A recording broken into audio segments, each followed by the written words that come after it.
The secret to a delicious pizza is in the sauce, and today we're showing you how to make a beautiful, bold marinara sauce for your pizza.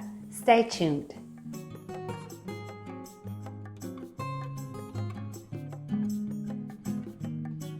Hi, and welcome to Cook with Mel. If you're returning, welcome back. If you're new here, please consider subscribing and hit the notification bell so you receive all our recipes. Originally, I was trying to make Low Carb Maven's bold barbecue sauce, and when I had a taste of it, I thought, this could really be a marinara. So this is completely altered. We've made it lower carb, we've made it more tangy, or more delicious, more bold, and I hope you really enjoy this tutorial and get to make it. Let's get into the recipe now. First, we're going to add 2 cups or 440 grams of passata to I've got a pan here, but you can use a pot as well. I find passata really low in carb, and that's why I'm using it. And then we're going to turn our heat on to medium. Now we're going to add 1/3 of a cup of sweetener, and I'm using monk fruit because that's my favorite. 85 grams of apple cider vinegar, or 3 ounces. 2 teaspoons of Worcestershire sauce. 85 grams or 3 ounces of red wine vinegar. 1 tablespoon of onion powder. 1 teaspoon of garlic powder, 1/8 of a teaspoon of clove powder, and it's about 2 generous pinches. 1/2 teaspoon of dried thyme, 1 teaspoon of chipotle powder.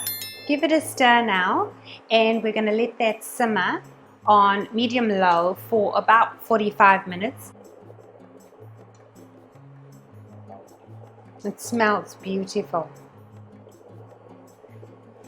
Okay, look at that, guys. That is just beautiful and thick. If you want it thicker, you can go a bit longer. Have a taste of your sauce and see if you need any salt. I've had a taste of mine and I don't think it needs any salt. And now I'm going to add 1/2 teaspoon of pepper and a tablespoon of butter just to make it more richer and creamier. And now I'll turn off the heat. Lastly, I'm adding a tablespoon of dried oregano, just to give it that authentic Italian taste. Oh, that looks so good.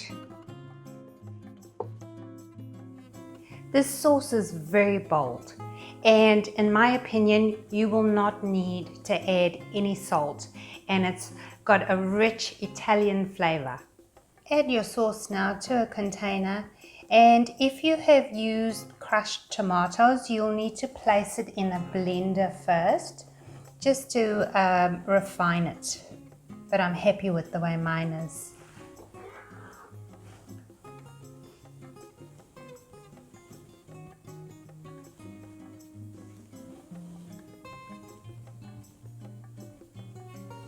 Well, I hope you found this tutorial valuable, and no matter what pizza base you choose, you could have a delicious pizza.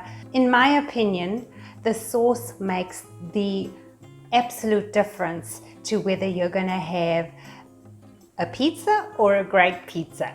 Thank you so much for watching. Stay safe and be well.